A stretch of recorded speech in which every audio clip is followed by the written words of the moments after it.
নমস্কার। Government general degree college Singur এর ইংরেজি বিভাগের আয়োজনে যে বক্তৃতা মালার আয়োজন করা হয়েছে, আজকে সেই বক্তৃতা মালার মূল বিষয় শিরোনাম সেটা হচ্ছে Indian classical music appreciation, instrumental music. যার বাংলা করলে হয়তো খানিকটা এইরকম দাঁড়ায় যে ভারতীয় শাস্ত্রীয় সঙ্গীতের রসাস্বাদন যন্ত্রসঙ্গীতের প্রেক্ষিতে, এইরকম একটা কিছু দাঁড়াতে পারে। এমনিতে সঙ্গীত আমাদের খুব প্রাণের শব্দ, প্রাণের জিনিস, এবং বাঙালিরা আমরা তো সঙ্গীত খুব ভালোবাসি। সঙ্গীত প্রিয় জাত বলে পৃথিবীতে আমাদের একটা খুব সুনাম আছে। আমরা আমাদের যে কোনো আচারে অনুষ্ঠানে এই সঙ্গীতের ব্যবহার করি, এবং এমনকি শুকনো বক্তৃতা যে অনুষ্ঠানের মূল আলোচ্য, মূল বিষয়কে ধরে আছে, সেই অনুষ্ঠানেরও সূচনায় আমরা একটা সঙ্গীত আমরা সেটা সংযোজিত করি, যেটার নাম আমরা দিয়েছি উদ্বোধনী সঙ্গীত। তো সঙ্গীত আমাদের এভাবে আষ্টেপৃষ্ঠে জড়িয়ে আছে, কিন্তু সঙ্গীত সম্পর্কে আমাদের যা ধারণা, তার সঙ্গে আমাদের কিছু কিছু ভ্রান্তিকর ধারণা সেগুলোও রয়েছে। সচরাচর সঙ্গীত বলতে আমরা গান বুঝে থাকি, কিন্তু সঙ্গীত মানে প্রথাগত অর্থে ঠিক গান নয়। আসলে গান যেটিকে ধরে থাকে, যেটিকে আশ্রয় করে গড়ে ওঠে, সেটাই হচ্ছে গিয়ে সঙ্গীত। এবং এই জন্যেই একটা গানের ক্ষেত্রে যদি আমরা বলি, তাহলে গানের দুটো অংশ থাকে, একটা হচ্ছে বাণী, একটা হচ্ছে সুর। এবং এই যে বাণী বা কথা, এই অংশটুকুকে যদি বাদ রাখি, তাহলে যে অংশটি থাকলো সেটি হচ্ছে সুর। এবং ভারতীয় শাস্ত্রীয় সঙ্গীতে কথার গুরুত্বকে স্বীকার করে নেওয়া হয়েছে বটে, কিন্তু কথার থেকে সব সময়ই বেশি করে যাকে গুরুত্ব দেওয়া হয়েছে সেটা হচ্ছে সুর।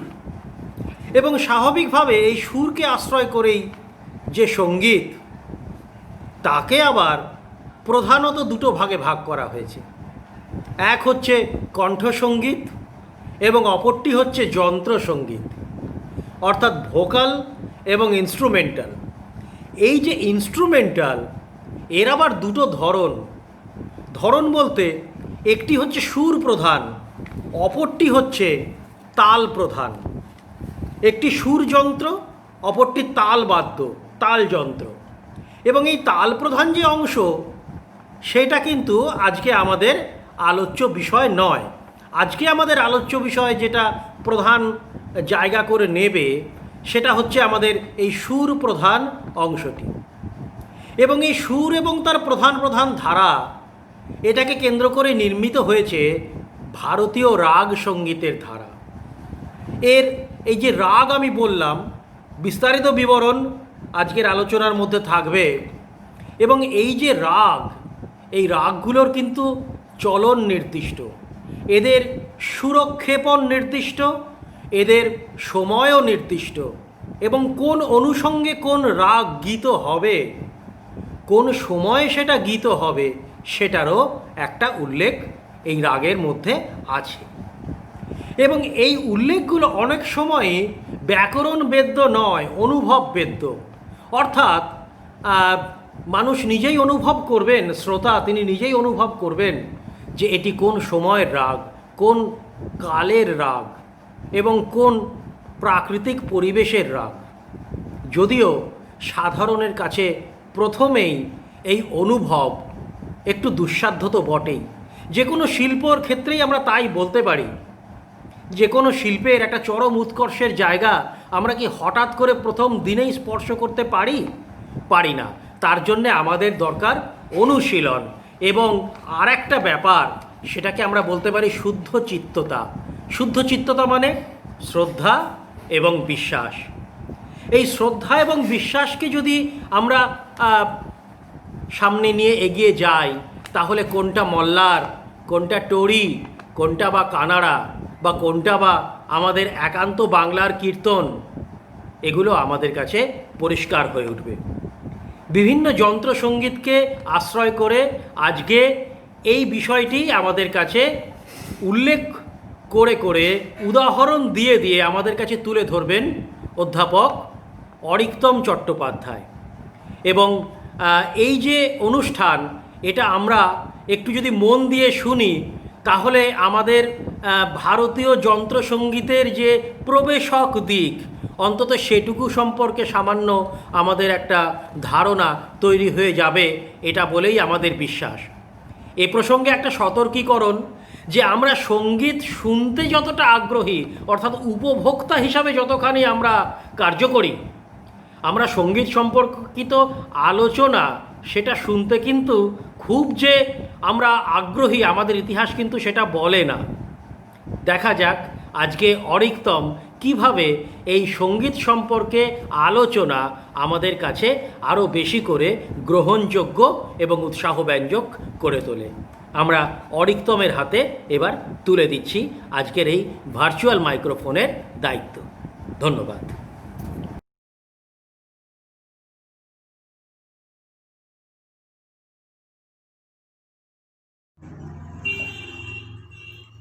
Thank you, Arindamda, for that wonderful introduction.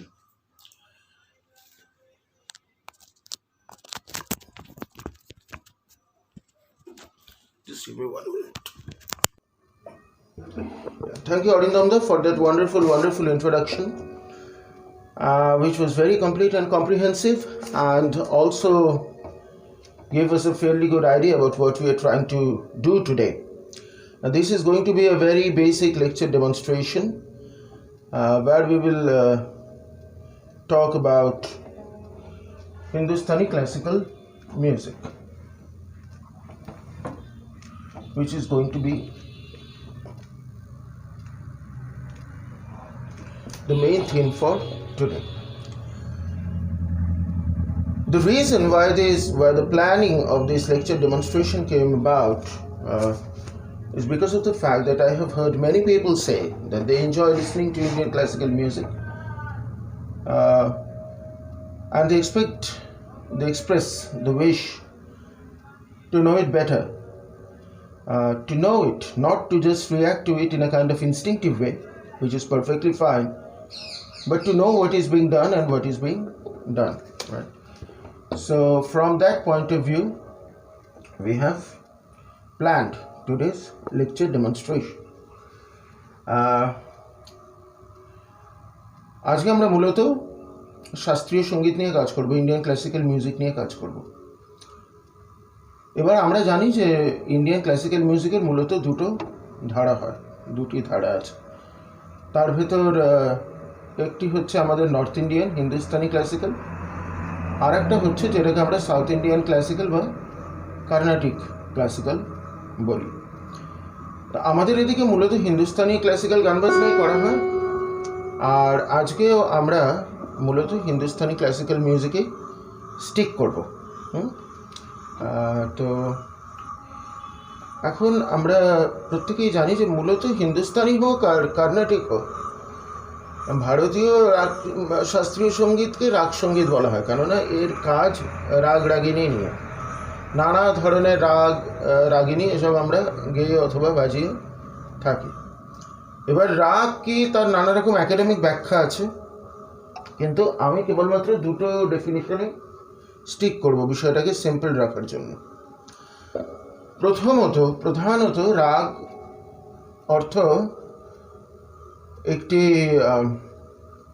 মনের ভাব বলা যেতে পারে। অনুরাগ, বিরাগ ইত্যাদি শব্দ তো আমরা পাই দুটি রাগ শব্দের পাশাপাশি।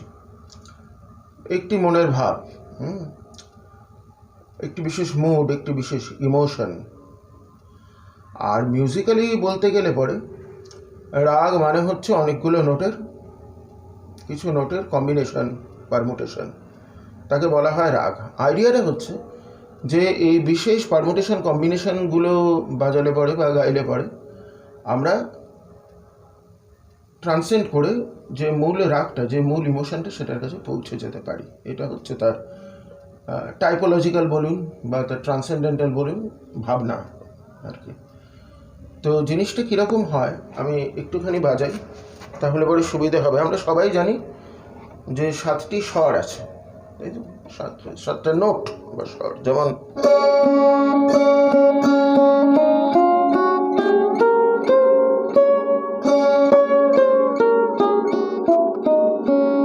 এই 7টা স্বর সারেগামা বাঁধানি, তারপর আবার সারেগামা বাঁধানি, এরকম একটা সাইকেল চলতে থাকে। আর আমরা এটাও জানি যে এই নোটগুলোর মাঝে মাঝে একটা করে নোট পড়ে, যেমন এই কিন্তু সারের মধ্যখানে আরেকটা নোট থাকে, সেটা হচ্ছে কোমল রে বলি আমরা। তারপর আসে রে, শুদ্ধ রে, রের পরে আসে গা, কিন্তু এই রে আর গার ভেতরে আরেকটা নোট পড়ে, সেটা হচ্ছে কোমল গা। তারপরে আসে মা, তারপর পা। কিন্তু এই মা আর পা, মধ্যম আর পঞ্চমের মাঝে আরেকটা নোট পাই, সেটাকে বলা হয়, যেহেতু এটা মার গায়ের মধ্যে নয়, গা আর মার মধ্যে নয় বলে এটাকে কোমল মা বলা যাচ্ছে না, এটা মা আর পার মধ্যে, এটাকে বলে কড়ি মা বা তীব্র মধ্যে।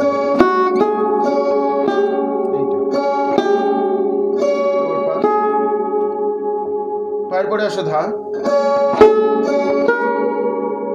পার ধার মধ্যখানে আমরা একটা নোট পাই, কোমল ধা। তারপর ধার পাই, নিচে মধ্যে পাই কোমল নি, তারপর সা।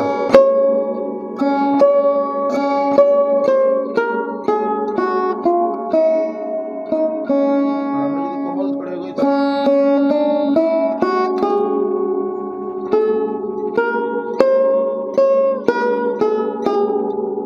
করিমা, এবার এই যে কড়ি, কোমল আর শুদ্ধ স্বরগুলোর বিভিন্ন কম্বিনেশন নিয়ে তৈরি হয় আমাদের নানা রাগ। ধরো যে ভৈরব রাগ, যেখানে একটা রে আর ধা কোমল,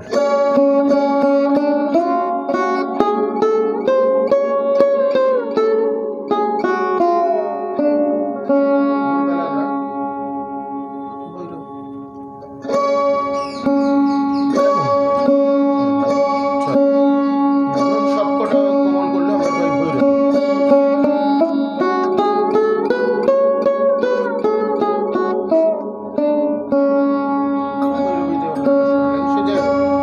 এই হচ্ছে মোটামুটি রাগের স্ট্রাকচার। আবার তো এই তো গেল নানা রকম পারমিটেশন।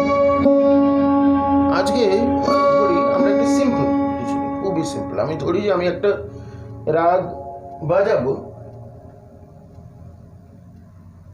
সেই রাগটা কম্বিনেশনটা এরকম হবে যে গা আর নি, মানে গান্ধার আর নিষাদ, এই দুটো আমরা বাজাবো না। তাহলে বিষয়টা কিরম দাঁড়ায়? বিষয়টা এরকম দাঁড়ায়,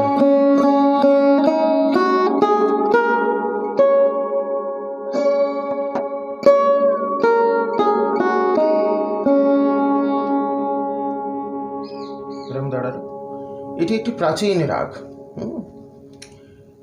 এই রাগটার নাম হচ্ছে দুর্গা, রাগ দুর্গা।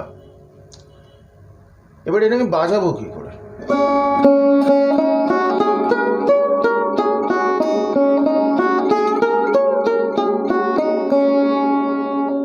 কোনো মিউজিক হতে পারে না।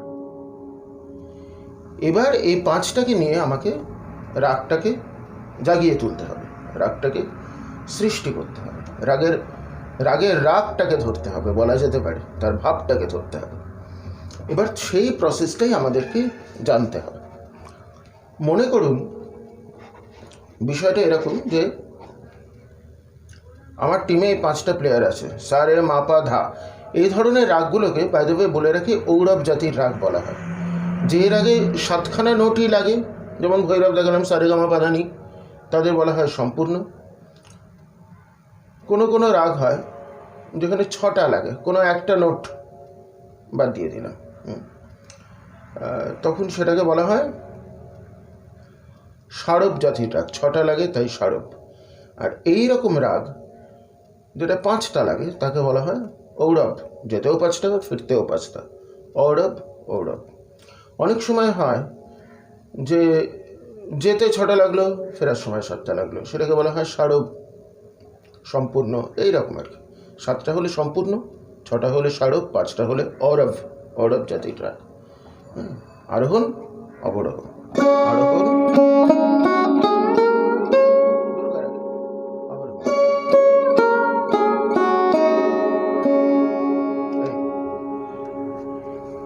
এবার এটাকে মনে করি তাহলে আমার টিমে 5 জন প্লেয়ার আছে। I have a cricket team with 5 players. আমি এক এক করে তাদেরকে ইন্ট্রোডিউস করব। এই ইন্ট্রোডিউস করানোর যে পদ্ধতি, সেটার নামটা বোঝা মোটেই কঠিন নয়। সেটার নাম হচ্ছে আলাপ করানো। ইন্ট্রোডিউস বলতে যা বোঝায় আলাপ। এবার যন্ত্রসঙ্গীতে আলাপের একটা নিয়ম আছে, গানেও তাই, কিন্তু যন্ত্রসঙ্গীতে বিশেষ করে আলাপে এটা করতেই হয়। সেটা হচ্ছে যে মনে করুন যে আমি প্রথম শটটাকে নিলাম, এক এক করে আলাপ করাতে হয়। সার ঠিক নিচে আছে ধা, সা রে গা মা পা ধা, আবার সা, তাহলে সার ঠিক আগে ধা। তো মনে করি যে আমি প্রথমে এই দুজনকে ফিল্ডে নামাবো।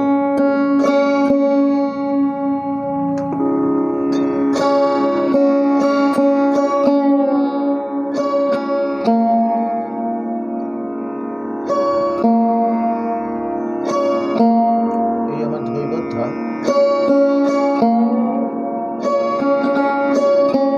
এই সা।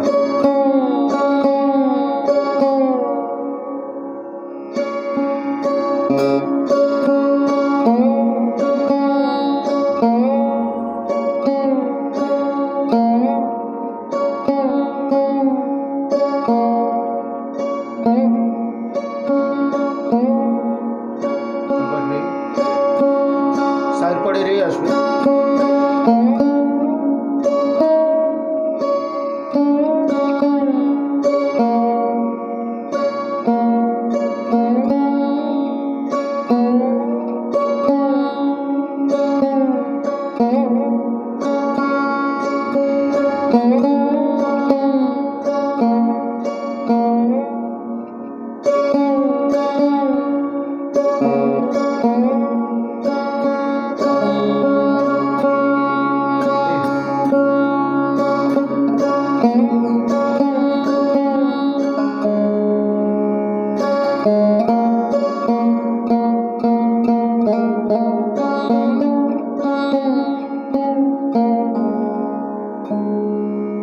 তলার দিকে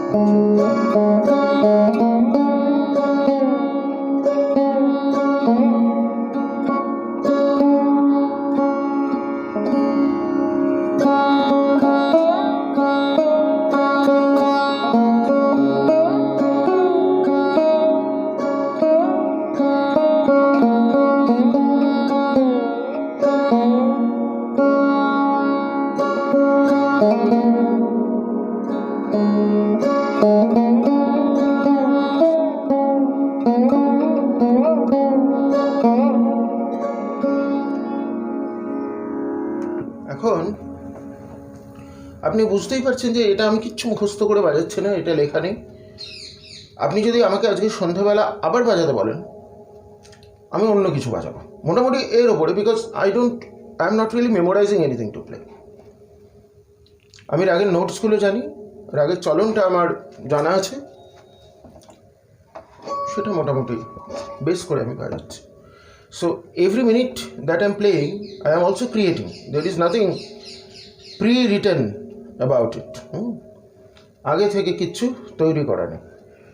এবার কয়েকটা টেকনিক বলে দিই। এবার ব্যাপারটা হচ্ছে যে আমাদের ভারতীয় গান বাজনা আমরা কখনো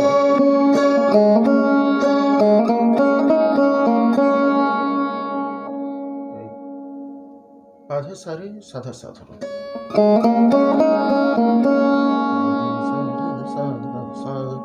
এরকম করে নোট আমরা লাগাই না।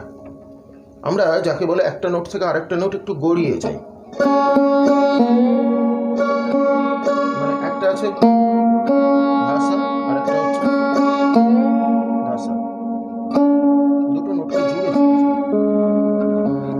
এটা কেন করি? সাধারণত যেটা হয় সেটা হচ্ছে যে বিদেশি মিউজিকোলজির ভাষায় এটাকে মাইক্রোটোনস বলা হয়। অর্থাৎ এই ধা থেকে সায়ের ভেতর কিন্তু অসংখ্য টোনালিটি আমি ছুঁয়ে যেতে পারছি, যেটা আমি এটা করলে পারছি না। কিন্তু এটা করলে আমি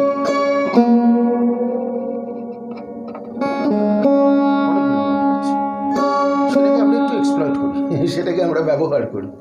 হ্যাঁ, এটা হচ্ছে this is the unique thing of Indian classical music, in particular Hindustani classical music, this nuanced use of microtones, the notes between notes, right? এবারে যাওয়ার অনেকগুলো উপায় আছে, সেগুলো নানা নাম আছে। ধরুন বেসিক,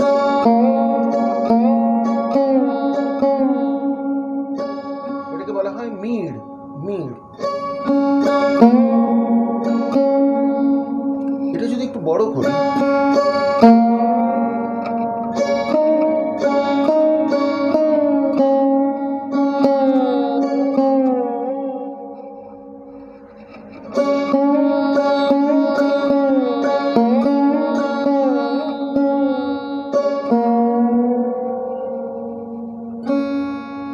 तখন এটাকে বলা হয় घसीट।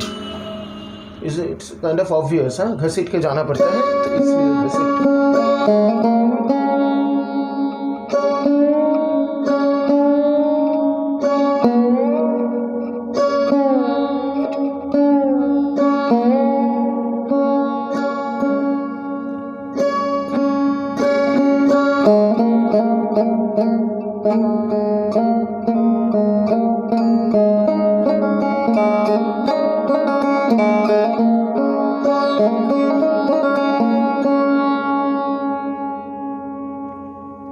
এইটা সরোদের একটা নিজস্ব ক্যারেক্টারিস্টিক, এতে বলা হয় কৃন্তন।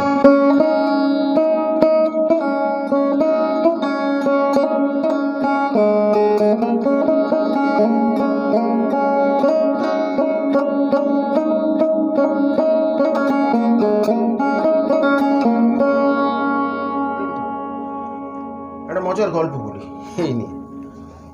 আপনারা যদি পণ্ডিত রবিশঙ্করের বাজনা শোনেন, আপনারা দেখবেন যে কৃন্তনের বহুল ব্যবহার। এটা নিয়ে অন্যান্য ঘরানার সেতারিদের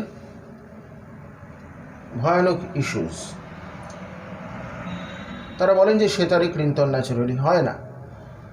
যেহেতু ওনার গুরু বাবা আলাউদ্দিন খাঁ সরোদিয়া ছিলেন, অতএব উনি আসলে সেতারি সরোদের বাজ, যেটা শরতের যে অঙ্ক, সেগুলোকে তুলে তুলে বাজাতেন। এই নিয়ে বিশেষ করে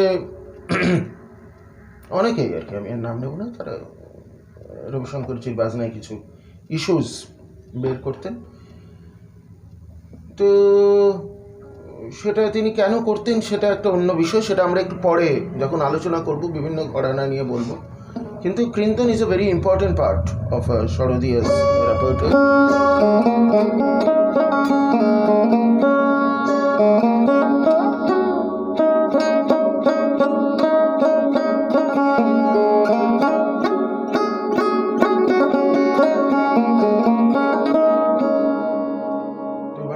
আলাপ করি বা কেউ যখন আলাপ করেন কোনো শিল্পী, তিনি এই প্রত্যেকটা টেকনিককে আসলে ব্যবহার করেন।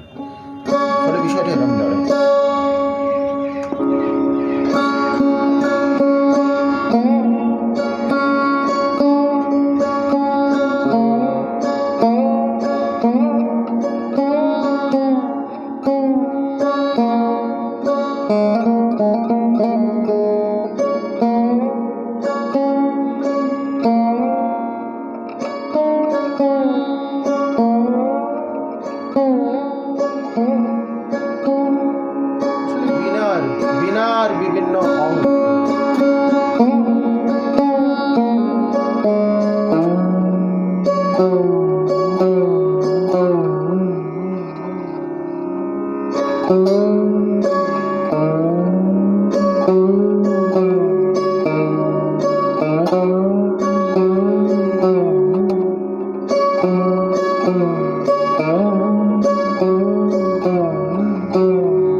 এবার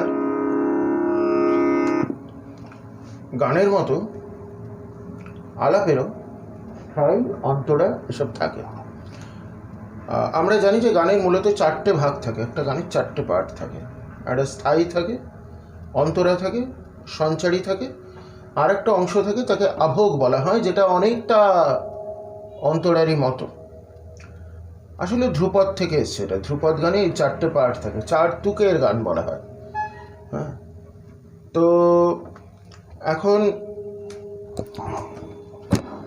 4 তুকের গান বলতে স্থায়ী, অন্তরা, সঞ্চারী আর আবগ। বাংলা গানে এখানে রবীন্দ্রনাথ ঠাকুরের নাম করতে হয়। উনি বাংলা গানে প্রবলভাবে সঞ্চারীর ব্যবহার করতেন, যেহেতু উনি ধ্রুপদ গান শিখেছিলেন খুব যত্ন নিয়ে, দীর্ঘদিন ধ্রুপদ ধামার খুব ভালো জানতেন। উনি বাংলা গানে সঞ্চারীর ব্যবহার ধ্রুপদ থেকে নিয়ে আসেন। এবং তারপর আমরা দেখি যে ওনার নিজের গানে তো বটেই, তারপরে অন্যান্য সমস্ত বাংলা গানে, যেগুলোকে আমরা আধুনিক বেসিক বাংলা গানও বলি, সেখানেও সঞ্চারীর বহুল প্রয়োগ, যেটা ধরুন আমরা হিন্দি গানে দেখি না। সাধারণত হিন্দি ফিল্ম গানে স্থায়ী আর অন্তরা সুরটা রিপিট হয়। কিছু কিছু ব্যতিক্রম আছে, কিন্তু সেখানেও অধিকাংশ ক্ষেত্রে দেখা যাবে যে সেগুলো সবই কোনো না কোনো বাঙালি মিউজিক ডিরেক্টরের হাতে পড়ে এই চেঞ্জেসগুলো এসেছে। কিন্তু বাংলা গানে এর ব্যবহার প্রচুর, আর ধ্রুপদে প্রচুর ব্যবহার আছে সঞ্চারী পোর্শনে। তো ঠিক তেমনিভাবে আমাদের বাজনাতেও আমরা আলাপে কিন্তু এই স্থায়ী, অন্তরা, সঞ্চারী এই পার্টগুলোকে মোটামুটি মেনে চলি। তো ডিফারেন্সিয়েশনটা কীভাবে হয়, তার জন্য আমাদের আরেকটা জিনিস একটু দেখতে হবে। ধরুন এই রাগটা দুর্গা, আমরা বলেছি যে সারে মাপা ধা সা।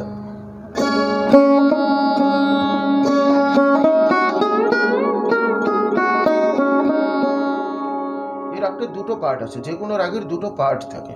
একটা হচ্ছে প্রথম দিকটা সারে মা, এটাকে আমরা বলি পূর্বাঙ্গ, এটাকে বলি উত্তরাঙ্গ পাধাসা। এবার আলাপের যে স্থায়ী পার্টটা, সেটা মূলত পূর্বাঙ্গের ওপর বেস করে হবে। এবার কোনো কোনো রাগ হয় সেগুলোর একটু পূর্বাঙ্গের দিকটা ভারী, সেদিকে কাজ বেশি হয়, যেমন দুর্গা ফর এক্সাম্পল, এগুলোকে বলি আমরা পূর্বাঙ্গবাদী রাগ।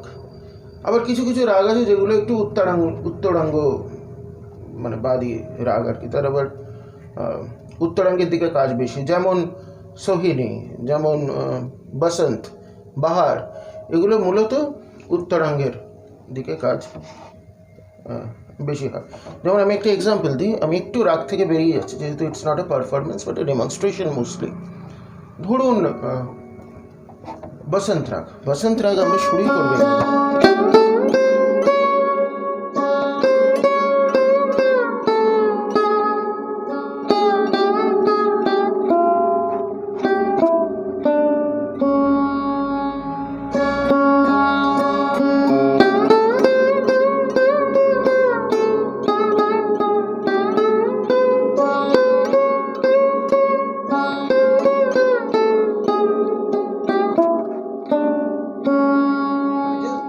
পূর্বাঙ্গটা শুধু ফিরে আসার সময় লাগে।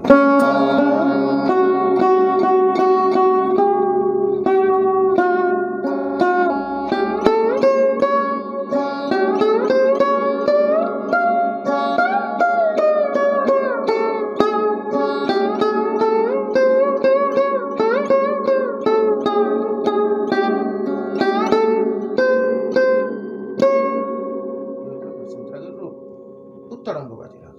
কিন্তু আমরা যে দুর্গা বাজাচ্ছিলাম এটা পূর্বাঙ্গবাদী, এর সমস্ত কাজে বেশিরভাগ কাজটাই পূর্বাঙ্গে রেস্ট্রিক্টেড থাকবে, কিন্তু আমরা উত্তরাঙ্গে যাব। এই উত্তরাঙ্গের অংশটা আসলে আমরা স্থায়ী থেকে অন্তরায় মুভ করি, যেমন আমরা এতক্ষণ যেটা করছিলাম।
উপরের সাটায় রিচ করে, এটা খানিকটা ক্লাইম্যাক্সের মতো। মানে সা রে মা পা ধা সা, এটা একটা টেলোস বলা যেতে পারে, এটা একটা লক্ষ্য, এটা একটা পার্টিকুলার ক্লাইম্যাক্স। ওই জন্য বড় শিল্পীরা কী করেন, এটাকে প্রচণ্ডভাবে কী বলবো, ওই মোমেন্টটাকে ড্রামাটাইজ করে, পৌঁছচ্ছে কি পৌঁছচ্ছে না, এরম করে করে করে করে একটা টেনশন বিল্ড আপ করতে করতে ফাইনালি ওপরের সাটাতে গিয়ে হিট করে।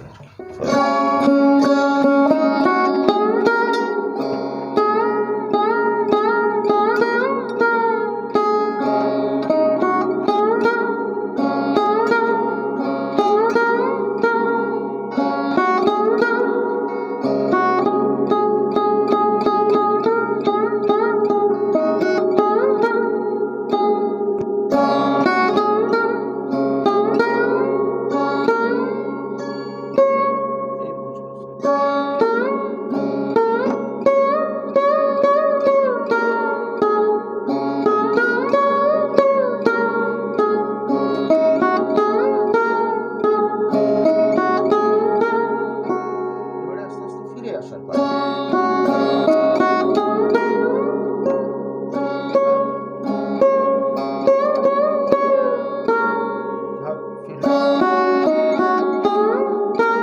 সিঁড়ি ভাঙার মতো এই পঞ্চমী ফিরলাম,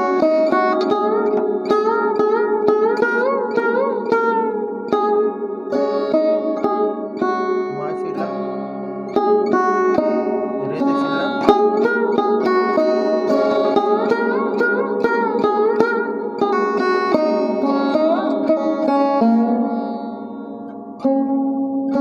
এই আমার সার্কেল কমপ্লিট।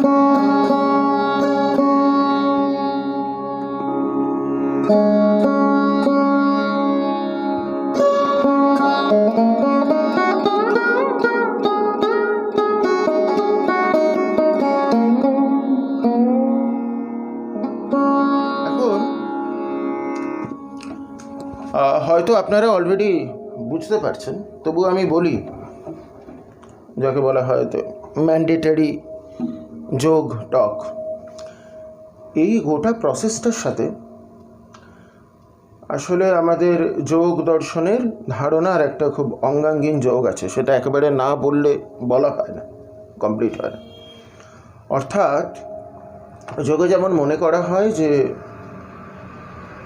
বিশ্বের সমস্ত শক্তি পুঞ্জীভূত কনসেন্ট্রেটেডভাবে আমাদের শরীরের মূলাধার চক্রে অধিষ্ঠান করছে, এবং যোগীরা যেটা করেন আর কি, তান্ত্রিকরা যেটা করার চেষ্টা করেন সেটা হচ্ছে যে ওই এনার্জিটাকে রেজ করে আমাদের শরীরে 6টা চক্র রয়েছে, সেটার ভেতর দিয়ে মুভ করিয়ে করিয়ে সহস্রারে আছে আমাদের, এই মাথার মধ্যিখানে আছে আমাদের সহস্রার চক্র, সেখানে এনে হিট করানোর চেষ্টা করে।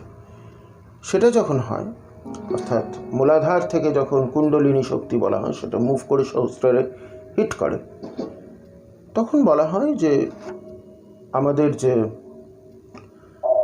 দ্বৈত সরে গিয়ে অদ্বৈত বোধের তৈরি হয়, সেটাই আত্মজ্ঞান। অর্থাৎ আমি এবং জগৎ আলাদা কোনো কিছু নয়, এক্স্যাক্টলি আমি এই জগৎ জুড়ে ব্যপ্ত হয়ে আছি, এই জগৎই আমার ভেতরে আমি রূপে সন্নিহিত হয়ে রয়েছে। এই যে অদ্বৈত বোধ, এইটা মানুষ তখনই সম্পূর্ণভাবে রিচ করতে পারে যখন তার কুণ্ডলিনী গিয়ে সহস্রারে পৌঁছয় ইত্যাদি। এবং এই নিয়ে একটা বিশাল ডিসকোর্স আছে, তার ভেতরে আমি যাব না।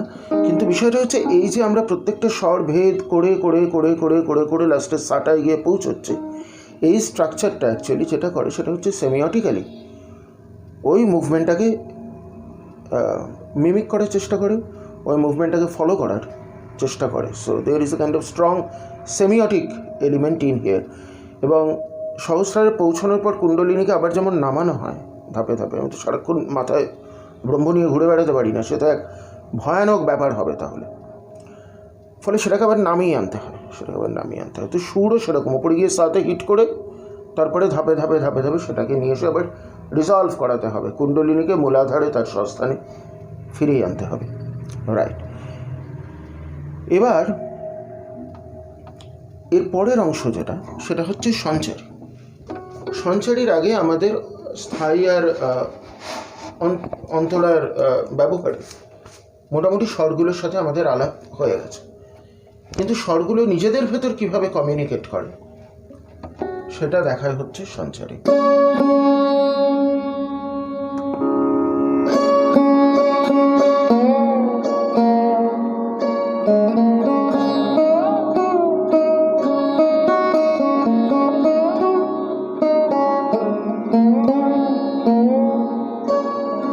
এখানে নানা ধরনের নাটক জেনারেট করা যায়,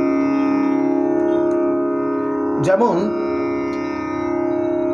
ধরুন মানভঞ্জন, শৃঙ্গার রসে মূলত বৈষ্ণব সাহিত্যের একটি খুব কমন ট্রোপ আমরা বলতে পারি। সেটা হচ্ছে যে রাধা অভিমানিনী এবং শ্রীকৃষ্ণ তার রাগ ভাঙাচ্ছে, রাধা কোনোভাবে সেটা মানতে রাজি না।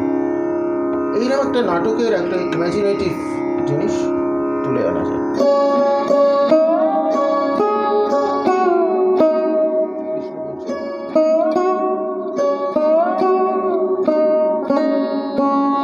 কিন্তু রাধা মানছে না।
নোটগুলো নিজেদের মধ্যে একটা কম্বিনেশন আলোচনা চলতে থাকে সঞ্চারী অংশ জুড়ে।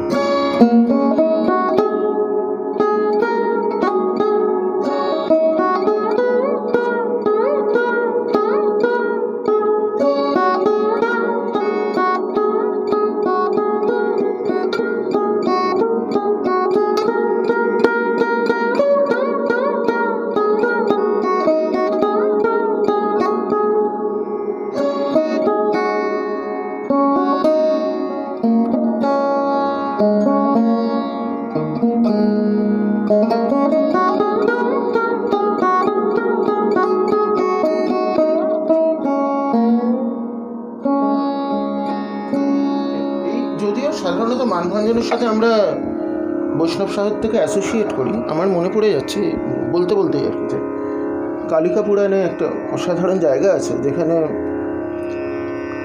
শিব আর পার্বতী কৈলাসে বসে আছে। সাধারণত কৈলাসেই বসে থাকেন, সেখানেই আছেন।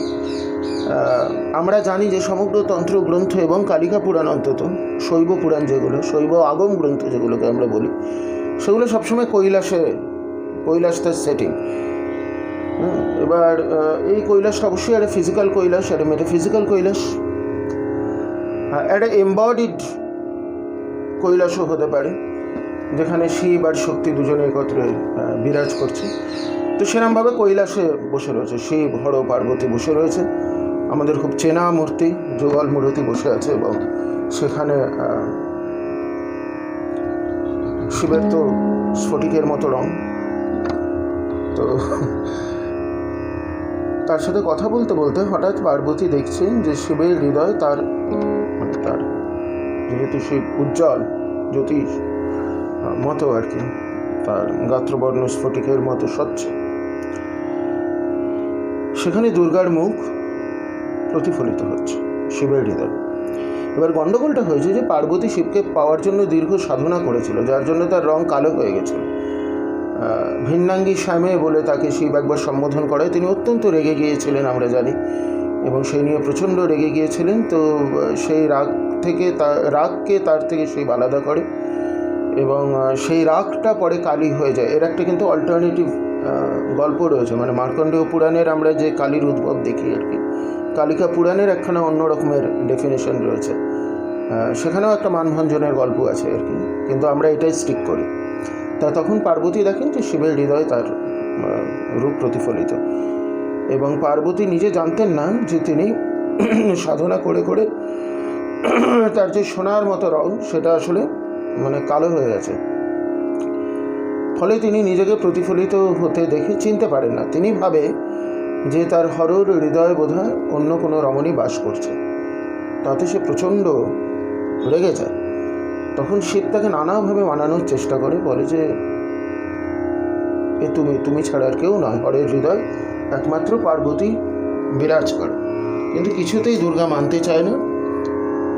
ফলে একটা দীর্ঘ মানভঞ্জনের ট্রপ আমরা ওখানে পাই। সেটি খুবই সুন্দর, মানে সে প্রাচীন কবিদের এক ইমাজিনেটিভ এপিফেনি বলা যায়। আমি এই জন্য এই গল্পটা তুললাম কারণ আমার রাগ দুর্গা, এই রাগের অধিষ্ঠাত্রী দেবী দুর্গা। আপনারা একটু শুনুন ধ্যানে।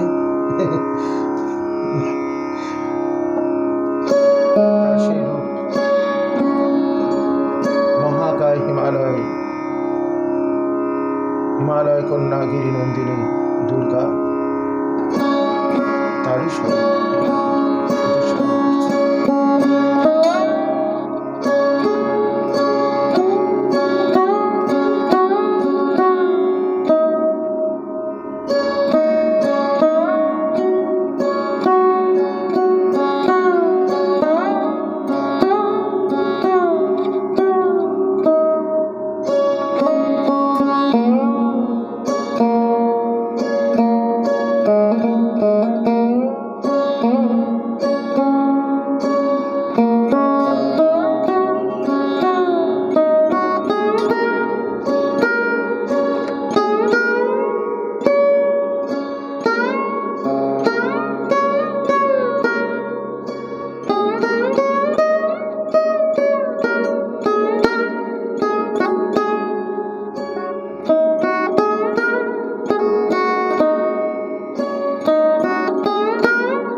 আমরা সাধারণত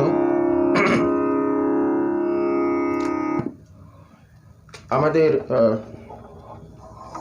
গান বাজনায়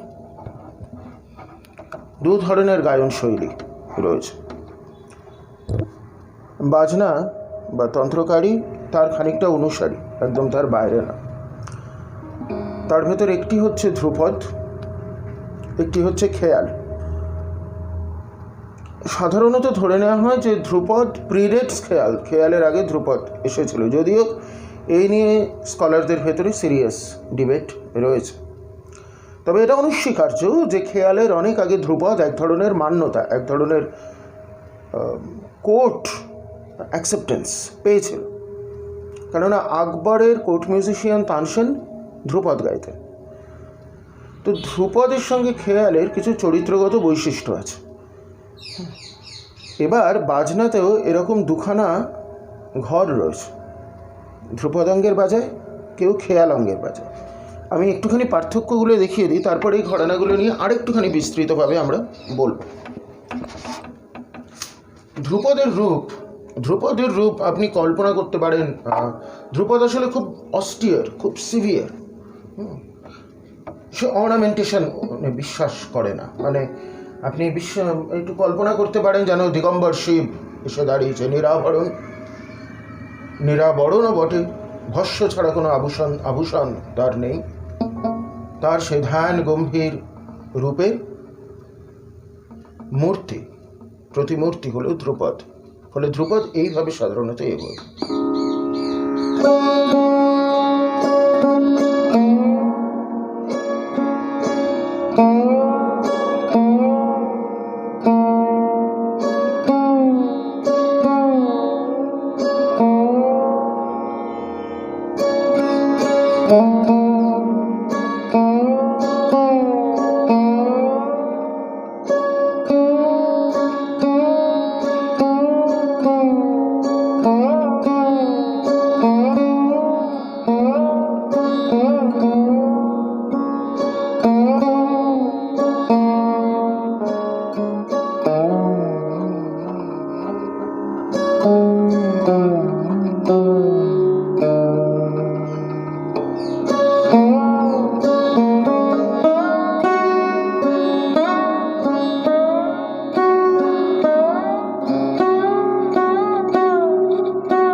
এরকম একটা ভাব, গম্ভীর ভাব ধ্রুপদের রয়েছে।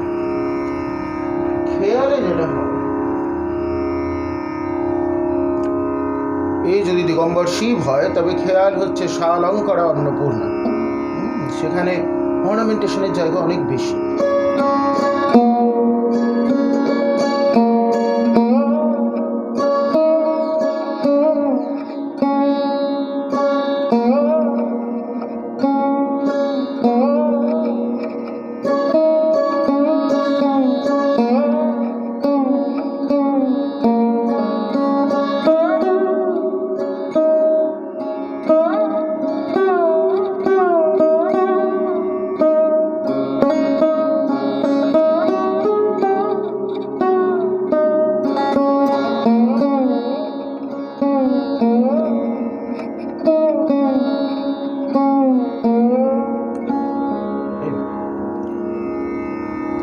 এখন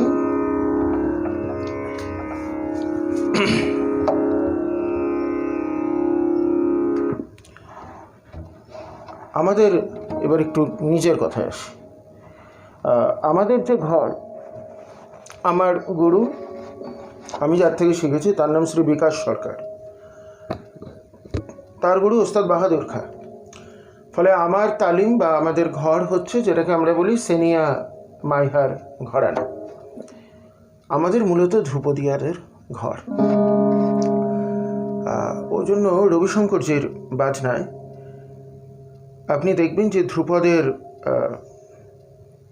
ফিল অনেক বেশি। আপনাদের হয়তো মনে আছে একদম প্রথম দিকে আমি কীর্তনের কথা বলেছিলাম। কীর্তন উনি ব্যবহার করতেন, যেহেতু আমাদের খুব কীর্তনের জোরালো ব্যবহার ছিল।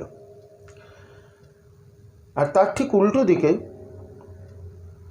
বিলায়েত খাঁর ঘর, যাদের বাজনায় খেয়াল অঙ্গের ছাপ অনেক বেশি। ওই জন্য আপনারা, এটা খুব ইন্টারেস্টিং, আপনারা যদি আলাপ শোনেন, কোনো একটা রাগ রবিশঙ্করজি আর বিলায়েত খাঁ সাহেবের পাশাপাশি রেখে দেখলে পরে পার্থক্যটা খুব স্পষ্ট হয়ে যায়।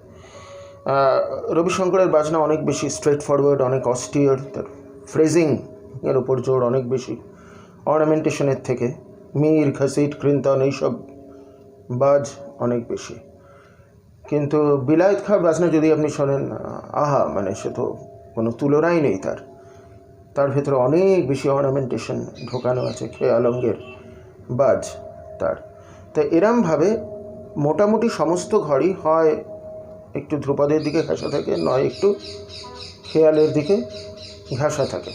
তো আমাদের ঘরানার নাম সেনিয়া মাইহার কেন? মাইহার আমরা সবাই জানি, বাবা আলাউদ্দিন খাঁ সাহেব মাইহারে থেকেই শেখাতেন, এবং তার সমস্ত ছাত্রবৃন্দকে তিনি মাইহারেই মূলত তৈরি করেছিলেন। আলী আকবর খাঁ, পণ্ডিত রবিশঙ্কর, সারণ রানী, নিখিল বন্দ্যোপাধ্যায়, মানে and it goes on and on and on.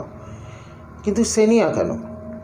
এখানে একটা গল্প আছে। গল্পটা হচ্ছে এরকম যে বাবা আলাউদ্দিন খাঁ ঘুরতে ঘুরতে ঘুরতে ঘুরতে বিভিন্ন জায়গায় মিউজিক্যাল সার্চ তার চলতে থাকে। এরম করতে করতে একটা সময় তিনি গিয়ে পৌঁছন রামপুরে। তো রামপুরে সেই সময় কোর্ট মিউজিশিয়ান ছিলেন উজির খাঁ বা ওয়াজির খাঁ।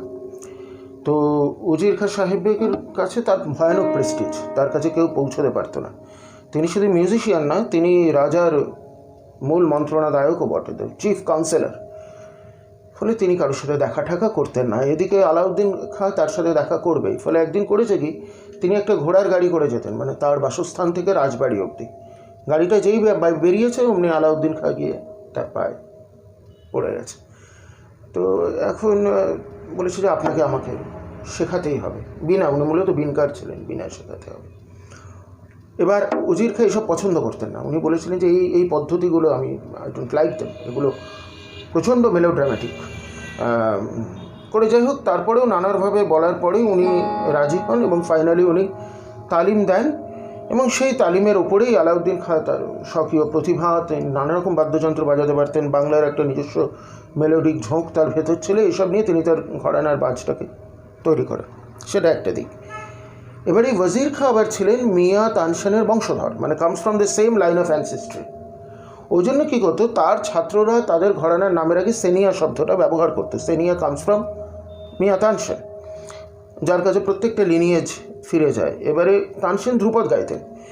ধ্রুপদের অনেকগুলো বাণী ছিল, ডাগর বাণী, খান্ডার বাণী, গোবর বাণী, নৈহার বাণী। এর ভিতরে শুধু ডাগর বাণী বেঁচে আছে গানের হিসেবে, কিন্তু বাকি বাণীগুলো কিন্তু বাজনায় নানাভাবে বেঁচে আছে। যেমন সম্ভবত মিয়া তানসেন খান্ডার বাণী গাইতেন, ফলে সেই বাজ ওয়াজির খাঁ থ্রুতে বিভিন্ন মানে ইনস্ট্রুমেন্টাল বাজনার ভেতরে নানাভাবে ঢুকে গেছে, যেমন আমাদের। ফলে আমাদের যেহেতু ওজির খাঁ মূলত ধ্রুপদ গাইতেন, ফলে আমাদের এই মাইহার ঘরে, সেনিয়া মাইহার ঘরে ধ্রুপদের ঝোঁক বেশি। প্রসঙ্গত উল্লেখযোগ্য যে ওজির খাঁ সাহেবের আরেক শিষ্য ছিলেন প্রায় একই সময়, তিনি হচ্ছেন হাফিজ খাঁ। হাফিজ আলী খাঁ হচ্ছে, তাকে আপনারা সবাই চেনেন, এবং তাকে যদি না চেনেন অন্তত তার ছেলের ভেতর দিয়ে তাদেরকে চেনেন। তার ছেলে হচ্ছে শুধুমাত্র ভারতীয় সঙ্গীত নয়, বিশ্ব সঙ্গীতের এক জ্যোতিষ্ক, ওস্তাদ আমজাদ আলী খাঁ। তারা নিজেদেরকে বলে সেনিয়া বাঙ্গাস ঘরানা। বাঙ্গাস কেননা তারা আফগানিস্তানের বাঙ্গাস বলে একটা জায়গা থেকে এসেছিল বলে ধরা হয়, এবং তারা গোয়ালিয়রে থাকেন। ফলে আমজাদ আলী খাঁ যেমন নিজেকে গোয়ালিয়রের মিউজিশিয়ান বলেই আইডেন্টিফাই করেন। এবারে এই দুটো ঘরানার বাজনার ভেতর কিছু পার্থক্য রয়েছে। পার্থক্যর কারণটা হচ্ছে যে আমাদের ঘরানা মনে করে যে, মানে মাইহার, সেনিয়া মাইহার মনে করে যে তারা মূলত এসছে বিনা থেকে, সরদ এসছে, ফলে বাজনায় বিনকারের রঙ বেশি। কিন্তু বাঙ্গাসরা, মানে সেনিয়া বাঙ্গাস ঘরানা এবং সরদের আরেকটি মেজর ঘরানা যাকে বলা হয় লখনৌ শাহজাহানপুর ঘরানা, তারা মনে করে যে সরদ এসছে রাবাব নামক একটা আফগানি যন্ত্র থেকে। আমজাদ আলী খাঁ সাহেব, হাফিজ আলী খাঁ সাহেবের বংশধররা রাবাবই ছিলেন, তারা আফগানিস্তানে থেকে রাবাব নিয়ে এসেছিলেন, রাবাব বাজাতেন। ফলে দুজনের বাজনার একটুখানি ধরনটা আলাদা। রাবাব একটি ফোক ইনস্ট্রুমেন্ট, ফলে রাবাব তাদের বাজনায় কিছু কিছু ফোক এলিমেন্টস রয়েছে। আমি একটুখানি বাজিয়ে শোনাচ্ছি যে ডিফারেন্সগুলো কীরকম। তার আগে একটা ইম্পর্টেন্ট কথা বলে নিই ছোটো করে, সেটা হচ্ছে এইটা হচ্ছে সরদ। আপনারা সবাই এই যন্ত্রটা জানেন, এইটা চামড়ার তৈরি হয়।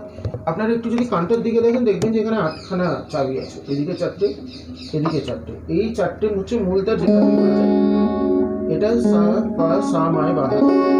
আর এই 4টে হচ্ছে, এইখানে 4টে তার আছে, এগুলোকে চিকারা বলা হয় এগুলো। আর যদি এই দিকে আনি, এগুলোকে কিন্তু বাজানো যায়, এগুলোকে স্ট্রোক করা যায়। আর এইখানে যদি আনি, এই 4টে তার বাঁধা থাকে প্রত্যেকটা রাগে, যে রাগ বাজাচ্ছে তার হিসেবে। আর এই দুটো তারকে বলা হয় চিকারি, এই দুটোই খালি চড়ার সা বাজে। আর এইখানে অনেকগুলো দেখতে পাচ্ছেন, এগুলোকে আমরা বলি তরফের তার, এগুলো বাজানোও যায় না, মানে স্ট্রোকও করা যায় না, বাজানোও যায় না। এগুলো সিম্প্যাথেটিক স্ট্রিং। বাকিগুলো যখন বাজে তখন তার সাথে একটা সিম্প্যাথেটিক সিস্টেমে এটা একটা রেজোনেন্স তৈরি করে। আর এইখানে আপনারা দেখতে পাচ্ছেন, এই যে এইখানে একটা রয়েছে, এটা একটা রেজোনেন্স বক্সের মতো এদিকে লাগানো থাকে। এবারে আপনারা দু ধরনের সরদ দেখতে পাবেন। এই যে সরদটা 8 কানের সরদ, এটা হচ্ছে মাইহারের সরদ। অনেক সময় আপনারা দেখতে পাবেন 6 কানের। আমজাদ আলী খাঁ যেমন 6 কানের বাজে, লখনৌ শাহজাহানপুর এবং সেনিয়া বাঙ্গাস ঘরানায় 6 কানের সরদ চলে, তরফের সংখ্যাও কম, আর এই রেজোনেন্স বক্সটা থাকে না। ফলে কী হয় যে ওদের সাউন্ডটা অনেক বেশি ব্রাইট, আর আমাদের এইখানে কী হয়, এখানে সাউন্ডটা অনেক বেশি ডিপ, অনেক মেডিটেটিভ। ফলে অবশ্যই দুটো আলাদা ধরনের সেন্সিবিলিটি থেকে তৈরি হয়। তবে যেহেতু ওনারা মূলত রাবাবই ছিলেন, ফলে ওনারা আরেকটুখানি ব্রাইটার সাউন্ড পছন্দ করে। আর আমরা যেহেতু মূলত বিনকার, বিনা থেকে এসছে, আমরা আরেকটু গম্ভীর আওয়াজ পছন্দ করি, হয়তো সেইখান থেকে এই ডিফারেন্সগুলো এসছে, but they are all very beautiful, right. তো এতক্ষণ আমরা আলাপের নানা রকম দেখলাম। আলাপ থেকে আমরা কী করি, আলাদা আলাদা করে যেগুলো বাজাচ্ছিল এবার সেগুলোকে আমরা জুড়ে দিই, সেটাকে বলা হয় জোড়। আর এই জোড়ের কাজ আসার সময় আস্তে আস্তে রিদম ঢুকে পড়ে।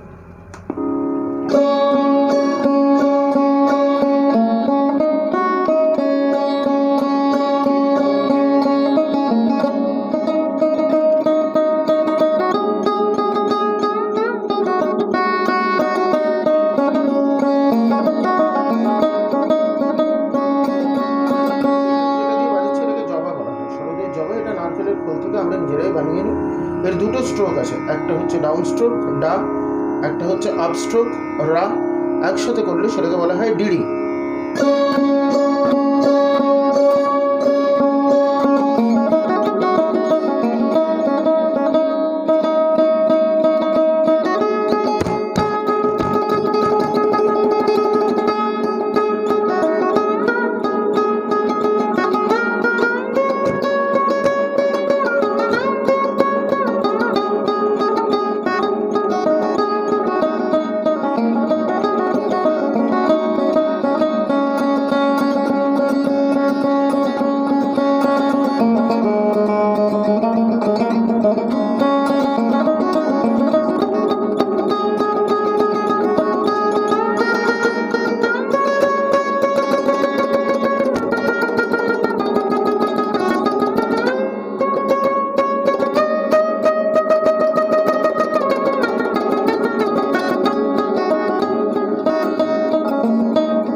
লাস্ট যে পার্টটা চলে যায় সেটাকে বলা হয় ঝালা। ঝালা মানে হচ্ছে যে মেন স্ট্রোক পড়বে আর ইচ্ছে পড়বে, মানে ব্যাপারটা এরকম।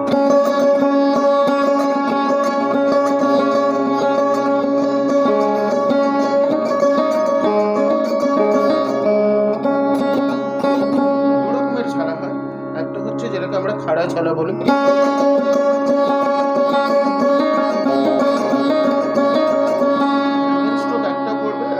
স্ট্রোক তিনটে।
তাহলে আমরা দেখলাম যে মোটামুটি এরপরে যেটা হয়, এই ঝালা হয়ে যাওয়ার পর এবারে আস্তে আস্তে তালের অংশটা শুরু হয়, যেটা তো সম্ভব হলে একদিনে এতটা কভার করা, শেষ দিকটা একটু তাড়াহুড়ো হয়ে গেল, তো একদিনে এতটা তো কভার করা সম্ভব না। তো আমি যেটা করব, সম্ভব হলে পরে আরেকদিন আমরা রিদমের পার্টটা নিয়ে বসবো। কিন্তু আজকে আমি বলেইছিলাম যে আমি মূল রিদমিক পার্টের আগের পার্টটা করব, তো সেটাই করলাম।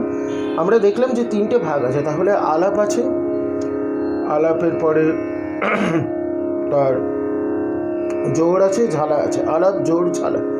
আপনারা এবার যে কারোর বাজনা শুনুন গিয়ে ইউটিউবে বা কোথাও, কোনো ইনস্ট্রুমেন্টাল লিস্টের বাজনা যে কারোর, আপনি দেখবেন যে এই তিনটে স্ট্রাকচার ফলো করছে। প্রথমে রাগের আলাপ, এক এক করে নোটগুলোকে ইন্ট্রোডিউস করা হবে, তারপরে আসবে জোড়, আর ফাইনালি আসবে ঝালা। আমি ঠিক আর 2-3 মিনিট নেব যেভাবে শেষ করা হয় আমি ছোট্ট করে একটুখানি ভৈরবী বাজি শেষ করে দেব। ভৈরবী হচ্ছে ভারতের প্রাণের রাগ এবং প্রত্যেকের ভেতরে খানিকটা করে ভৈরবীর স্পিরিট লুকোনো আছে, যে জন্য এই সুর আমাদের সবার কোনো না কোনোভাবে চেনা লাগে।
নমস্কার, থ্যাংক ইউ।